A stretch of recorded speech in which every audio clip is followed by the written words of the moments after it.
Matthew 26, verses 17 through 24, and verses 44 through 50. And it reads, Now the first day of the feast of unleavened bread, the disciples came to Jesus, saying unto him, Where wilt thou that we prepare for thee to eat the Passover? And he said, Go into the city to such a man and say unto him, The master say, My time is at hand. I will keep the Passover at thy house with my disciples. And the disciples did as Jesus had appointed them, and they made ready the Passover. Now when evening was come, he sat down with the 12. And as they did eat, he said, Verily I say unto you, that one of you shall betray me. And they were exceedingly sorrowful, and began every one of them to say unto him, Lord, is it I? Look at 44. And he left them and went away again, and prayed the third time, saying the same words. Then cometh he to his disciples and said unto them, Sleep on now and take your rest. Behold, the hour is at hand, and the Son of Man is betrayed into the hands of sinners. Rise, let us be going. Behold, he is at hand that thou betray me. And while he yet spake, lo, Judas, one of the 12, came, and with him a great multitude with swords and staves from the chief priests and elders of the people. Now he that betrayed him gave them a sign, saying, Whosoever I shall kiss, the same is he. Hold him fast. And forthwith he came to Jesus and said, Hail, Master, and kissed him. We can go back down to verse number 21. And as they did eat, he said, Verily I say unto you, that one of you shall betray me. And they were exceedingly sorrowful, and began every one of them to say unto him, Lord, is it I? If I had to pick a topic today to speak from, I would speak from the subject. Look at your neighbor, look up towards heaven and say, Lord, is it I? Is it I? Look at your neighbor on the left side and right side and say, Neighbor, is it I? Is it I? Some folks may say, what are you trying to say earlier? If you bear with me about 15 minutes, you'll see my point.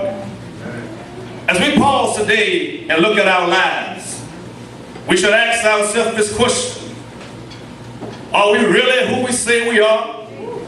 When it comes down to being the true faithfulness as we walk this Christian journey day by day?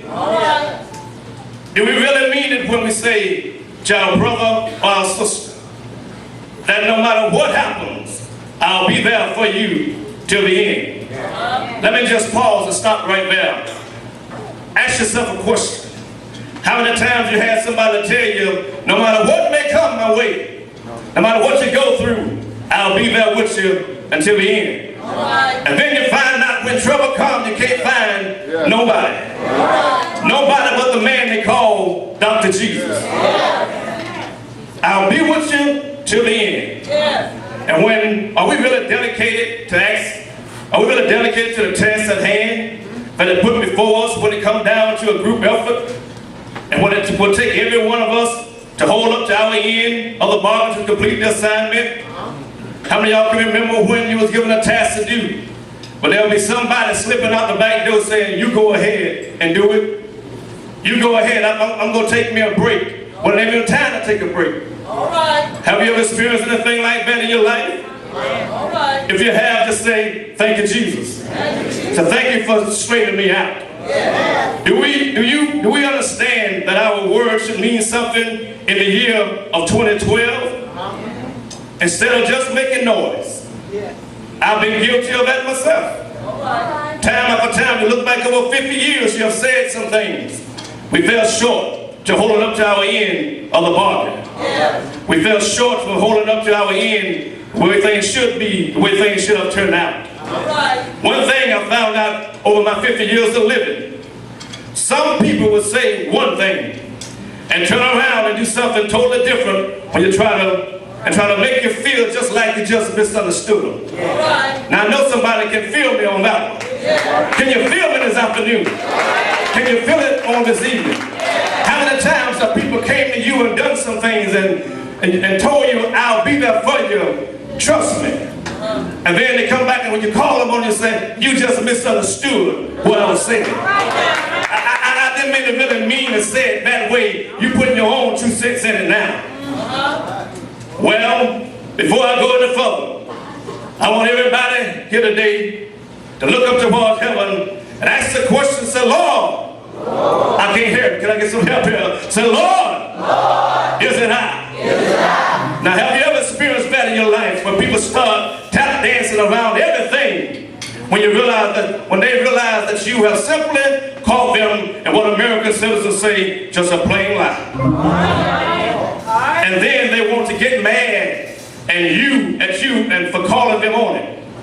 But you know one thing about, you see me try to look at this paper, one thing about when you write something down, you can't just do it word for word. If you try to do it word for word, then you put yourself into it. But if you let the Lord take control, everything will be all right. Well, I feel pretty good this evening. I was sitting at home and walking through the house, and my wife was running through the house singing, well, you're welcome to the Abney family. But I'm so glad when I could sing a song that I said, I'm welcome to God's family. Is that all right? Is that all right? Well, somebody may say, is he talking about me today? You may ask the question, where are you going? Where are you taking us with this? What are you trying to show us, Larry? What are you trying to show us today? If you just give me a few more minutes, I'll bring you home. He's all right today, y'all. Let me hear you say yeah. Say yeah. You know, God can't use no unstable person. I've been unstable in my life. I heard preachers say sometimes when you begin to preach, you begin to identify yourself. There's no way I can walk around and try to convince folks I've been right all my life. I got family sitting up here knowing the mistakes that I made. I got family knowing where I come from. But I'm so glad God changed me. He's not finished with me yet. And he all right today, y'all.